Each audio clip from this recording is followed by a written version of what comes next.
I had to find out if it was true, Michael Snyder reports. It appears that the crisis facing auto dealerships is far more dire than any of us thought.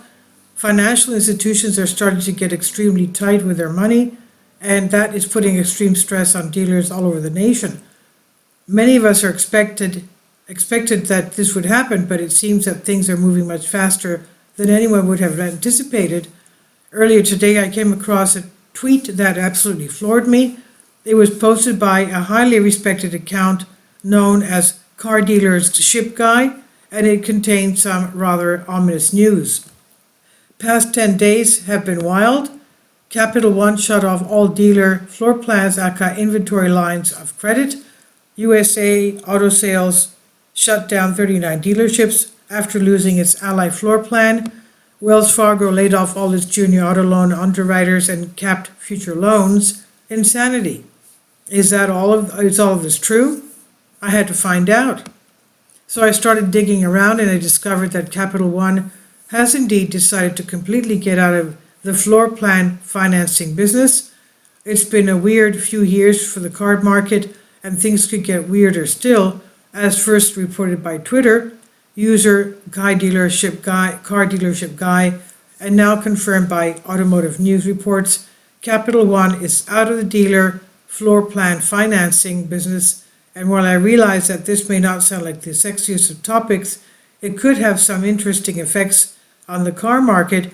In case you think of homes that when you think of them term floor plans, allow me to introduce the way dealers are able to hold massive inventory. Here's a little secret. Dealerships usually don't pay for every car on their lots, just like how consumers don't usually buy cars outright.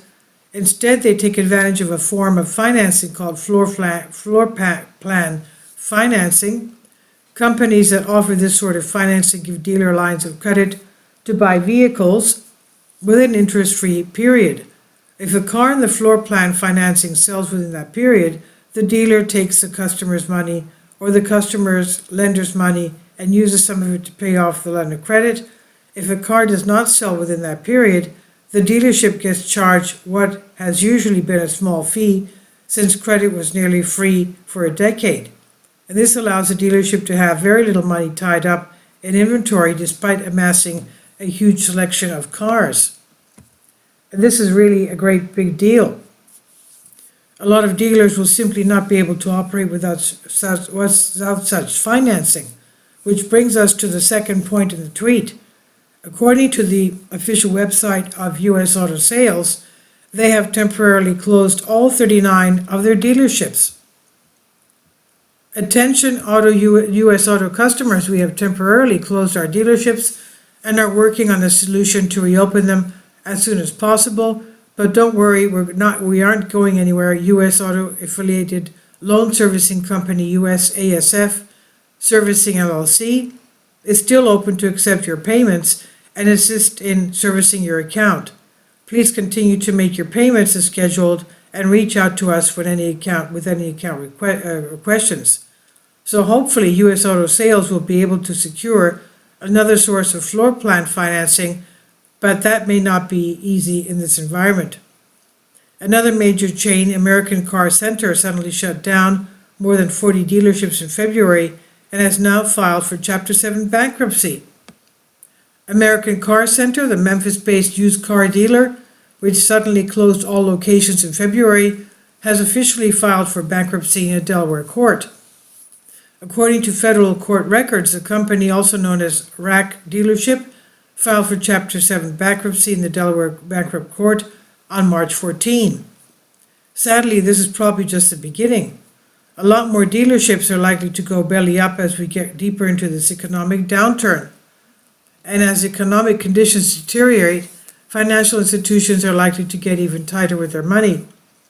Which brings us to Wells Fargo. Apparently, the bank really is giving the axe to all junior auto underwriting staff.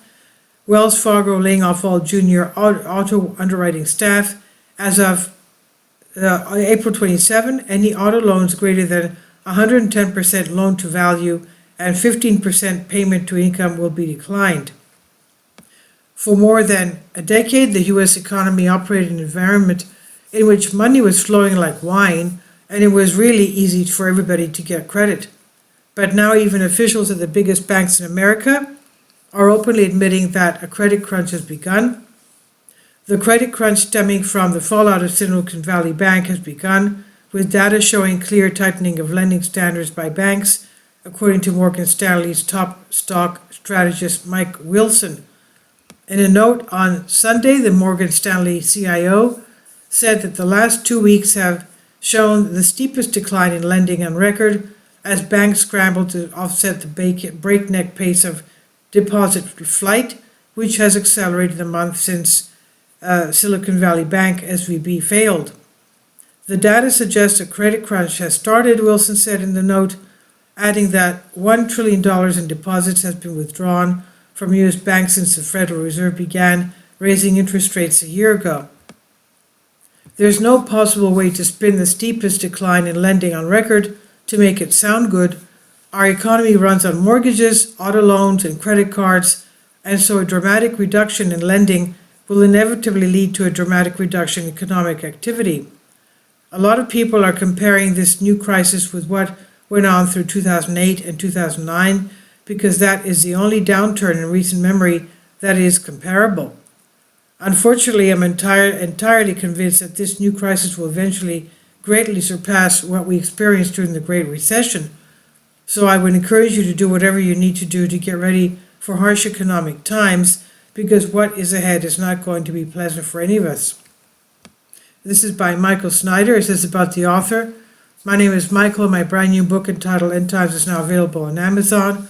In addition to my new book, I've written 6 other books that are available on Amazon, including 7-Year Apocalypse, The Lost Prophecies of the Future of America, The Beginning of the End, and Living a Life That Really Matters. When you purchase any of these books, you help to support the work that I'm doing, and one way that you can really help is by sending copies as gifts to family and friends.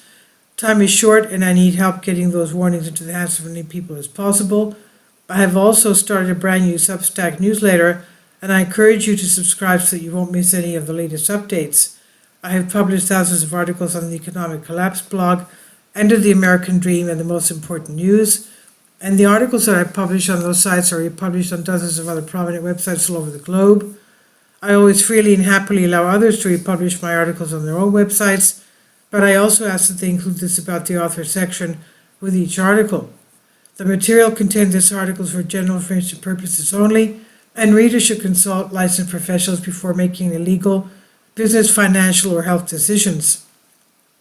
I encourage you to follow me on social media, Facebook and Twitter, and any way that you can share these articles with us is definitely a great help. These are such troubled times and people need hope. John 3:16 tells us about the hope that God has given us through Jesus Christ. For God so loved the world that he gave his only begotten Son, that whosoever believeth in him should not perish but have everlasting life. If you have not already done so, I strongly urge you to invite Jesus Christ to be your Lord and Savior today. And this is by the Economic Collapse blog, Michael Snyder. Please leave your comments. Thank you for your support. Kindly support my Patreon account. The daily posts are 5 videos daily, and they are totally different from what I have on my YouTube channel. Thank you so much for your support and that you find all my content so interesting. You'll find the Patreon account details in the description box below.